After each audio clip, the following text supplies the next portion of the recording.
This journey may end for you early. By death? By irrelevance? Yeah, which one's worse? I don't know. Same thing. Welcome, Negronis with Nord, episode 97. We're back 2 weeks in a row. Before we start, a few pieces of housekeeping. One, yes, I got a haircut. Aaron, do a quick cut between now and last week, okay? Okay, I got a haircut. I think it looks great too, thank you. Two, I'm always upfront with y'all. I got Botox this morning. It hasn't kicked in yet. A good reminder to all of you, you don't have to accept the face God gave you, There's absolutely no fucking medal at the end of life for not changing your face, okay? And if heaven exists, don't you want to be at the hot table? When's their best feeling post-Botox? No, yeah, 2 weeks. It like really starts to kick in. Anyway, if you have any tips for other procedures I should be considering, please let me know in the comments. Anyway, we digress. Let's move on to some questions. That's the whole point of this, right? Okay, question number one. I have a fairly successful TikTok, but I haven't done a lot of brand deals. Should I reach out to brands first, or should I wait for them to come when I have more success? That is a great question. Let's use a metaphor here, right? Let's say you're a young man. You're looking to attract a mate. You're in New York City. You're off the apps, right? You're going to go to a bar.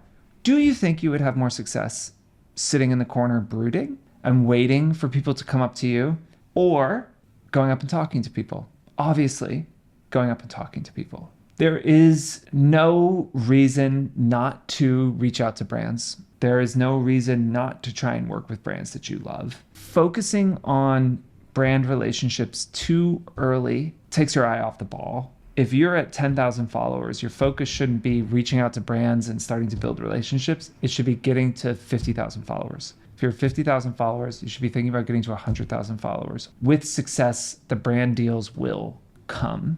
Even when you have inbound interest from brands, you should be reaching out to the brands you really want to work with. You'll be amazed, like when you talk to brand partners, how few influencers are reaching out to them and pitching them something. When you send a clear email with what you're trying to do, it can often work. Now, again, it is probably a good comp to just continue to use the metaphor of trying to pick someone up in a bar. You don't walk up to someone and be like, you want to get out of here and go back to your apartment? You first probably say your name. You would try and build some rapport. You're a stand-up person, so you're going to take them out a number of times, okay? You're going to make them feel special, right? It's no different here. This is a relationship. Brands can sniff out when you are just trying to get something from them. You just want the brand deal. You just want the money, right? But like, I was talking to a creator today. We did a partnership with him 9 months ago. He's still wearing the shoes, and he's still wearing the brand, and he's still talking about it, right? Because he legitimately liked that brand. It was a good partnership. It made sense for him. But like, he's opening himself up to have that conversation, to continue to work with the brand. And that's what you want, right? Like, you're in this for the long haul. And of course, look, this is a job. You should make money. You shouldn't be afraid to like sometimes take a deal and not work with that brand again. But you should be actively reaching out to the brands that you feel like if you got a response from them, you would take a screenshot and send it to your mom or your friend. For us, it's like when that first post goes live of a Nike campaign we did, I'm going to be like, shit, yeah, that's going to be a cool moment. I'm going to be excited about that. You should chase the things that you're excited about because, like, end of the day, this journey may end for you early. By death? By irrelevance? Yeah, which one's worse? I don't know. Same thing. And it will end one day. And so if you have the opportunity to use your following to work with brands that you truly love, that you think your audience will love, that have made your life better, why wouldn't you do that, right? It shouldn't be a question. If I was this creator and I was, I had 10,000, I start working with a DTC brand early, I then get to 100,000, and that DTC brand can no longer afford me. What should I continue sort of at the same rate? What if you're working with a brand that supported you early, you blow up, they can't afford you anymore? Do you support those old rates? What do you do there? Listen, I think about my dear friend Jamie Beck. She and I both got our kind of break working with Oscar de la Renta. I remember for years, she would do things for them at a reduced rate, or she would just shoot something for them. You have to remember the brands that were there for you early. You have to remember the people that took a chance on you. That's a big thing. It's a big thing for somebody to step out onto the ledge, take a chance on an untested person, an untested creative. I'm not talking about some shitty sunglass brand that sends you, you know, a DM being like, we would love for you to be an ambassador, you know, like, I'm not talking about that, right? I'm talking about a brand that like, that you love, that really supported you, someone you worked with for a while, someone who like, you grew with them.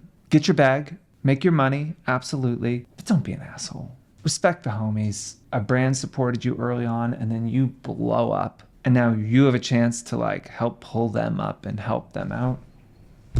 That's amazing. My mom always told me this.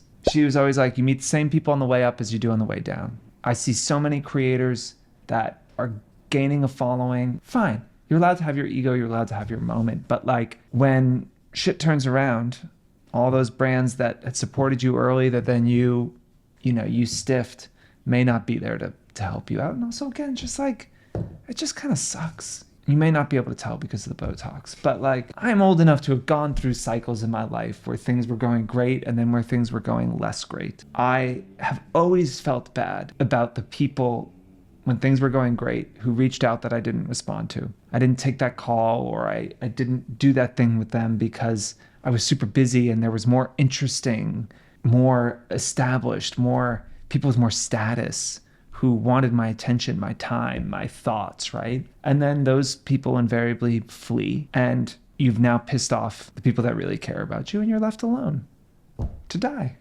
or to wallow in your irrelevance. So let that be a lesson. Last up, you mentioned Mission Impossible, but are you planning on seeing Sinners? Absolutely yes. I do want to say this. There was this great post from Kodak, Ryan Coogler, talking about film, the different types of film stock, aspect ratios, the different types of camera, the cameras he shot this movie on, and it looks beautiful. And he is generational great filmmaker and a great talent. And honestly, I'm like excited for him to get out of MCU and Creed, which were great. I loved all the Creeds, but he did like this thing, you know.